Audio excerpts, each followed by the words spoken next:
You want to take this first email about how to study for the LSAT-Flex and whether we should do anything different?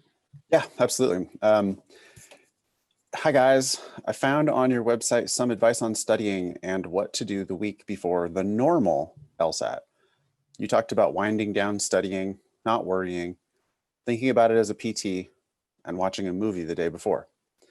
Has your advice changed due to the pandemic and the nature of the LSAT-Flex? What would you say to first-time takers? And what should we do with our tests approaching? I'm taking the November LSAT-Flex on the 11th. Thanks. Totally different, right, Ben? Oh yeah. Definitely study right up until the last minute. Don't wind down at all. Multiple tests. Worry a lot. Yep. Don't think about it as just another practice test. Make sure that you remember that it's the most serious test you're ever going to take in your whole life. And don't watch movies.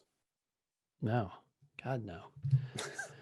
Yeah, okay. I mean, that's the nature of the world that we live in. So I hope you appreciate the change. Yeah, it's 2020. You have to be super stressed out now about everything. That's how it is.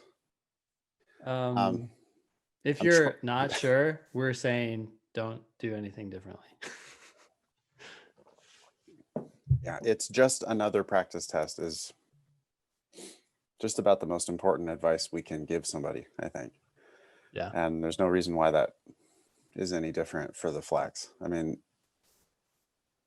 the significant differences with the Flex are you're taking it at home. It's 3 sections instead of 5.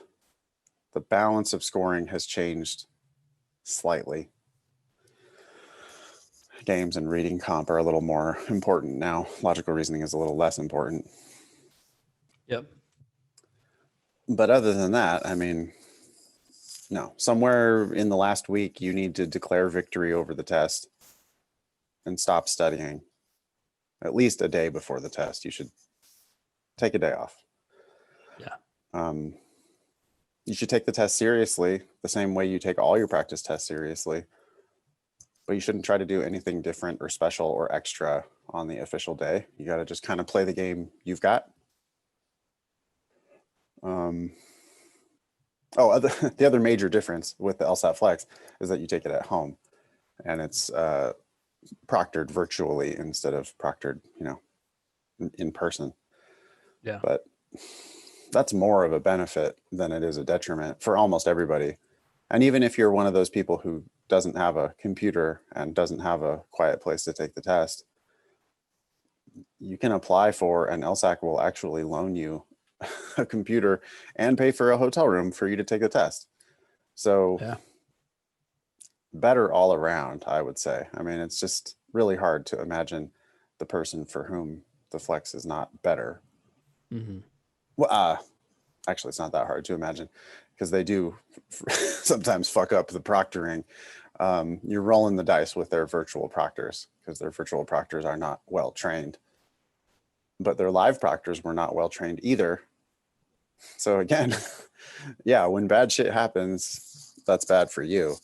But overall, the LSAT-Flex is a good thing, not a bad thing. And Ben and I are both in agreement that we're hoping we never go back. Yeah.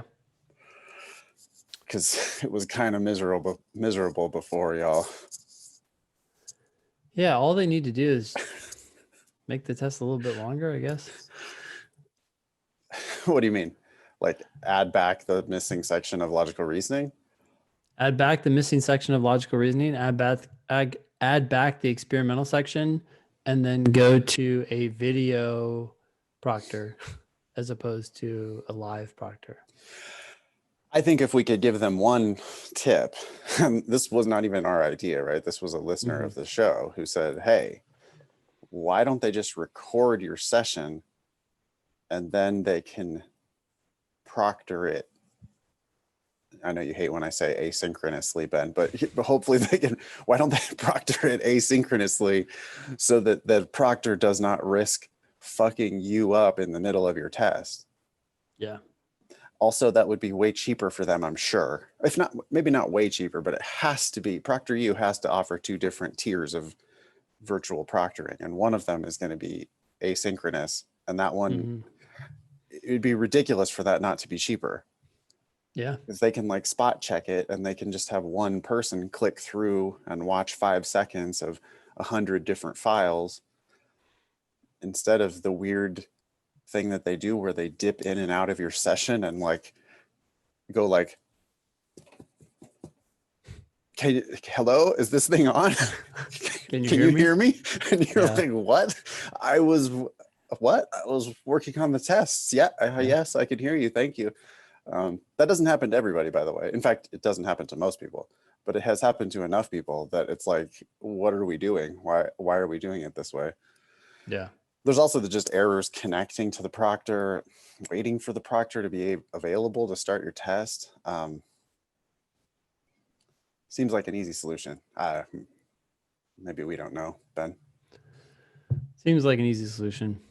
Yeah. Yeah. Also, I think that they have like computer programs that search for anomalies. So I don't even know if they have to have a person go through and watch all those videos. Right. It seems like they could pretty easily detect if your face was totally off of the camera, or they'd be able to detect if there was noise in your room. Yeah. And those are the things that the proctors are actually doing anyway. Yeah. I don't know. Maybe there are obstacles that we that we are unaware of.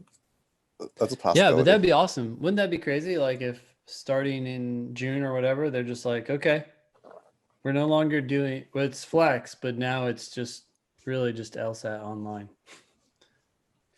Fingers crossed. It would be great for them to stop saying LSAT-Flex, because why? We don't need more terms and shit in the world. You could just call it the law school admission test. Yeah. They also could have called it the LSAT online. Yeah. Instead of the LSAT-Flex, but I don't know. They were scrambling to come up with a name in the first month or two of COVID. They were scrambling clearly, so Flex is what they settled on. They must have thought themselves very flexible. I think they were trying to indicate, that like, hey guys, we're being super, it's weird COVID times, and we're being flexible to accommodate everybody. So this is how we're doing it. While also, And they couldn't call it LSAT accommodations because that's that's a different already thing. happening. It's taken. All the tests are already accommodated. Okay. Well, sorry, I don't know. I think we answered your question. Just treat it as another practice test. Yeah, well, maybe. What would you say to first-time takers? There is one. The score preview thing is a thing that's only available to first-time takers. And if M is new and doesn't know about score preview is the new service that they offer, where you can pay them extra on the first time you take the test, and then they will show you your score, and then let you decide whether or not you want to cancel it. But because it's only available to first-time test takers, unless I don't you understand have its value. Yeah. right, unless you have crippling anxiety about the possibility of getting a bad score, the best way to alleviate that, by the way, is to do lots of practice tests and learn a lot about the test and get better, so that your practice tests are better, so that you are more confident that you're, ready for the test. Yeah. I guess I can see a student with this crippling test anxiety where any benefit is going to help them. And for their first official attempt, if they have score preview, then at least they know, hey, I'm not going to have to decide in advance whether I want to cancel. They're going to show me my score, and then I'm going to decide whether I want to cancel. But canceling is generally bad. Like, a canceled score and a bad score on your record are generally the same thing. Maybe not for Canadian students, where apparently law schools average LSAT scores a lot more. Yeah. Maybe not for Yale, because Yale's probably going to consider all of your scores. But for literally every other school. I just don't see why. What's the difference? Yeah. I mean, I could see a 140. case for like, let's say you get a one, I don't know, just like a abysmal score, and you know that your practice test scores are way above that. I guess I'd rather have a cancellation, a C, than a number.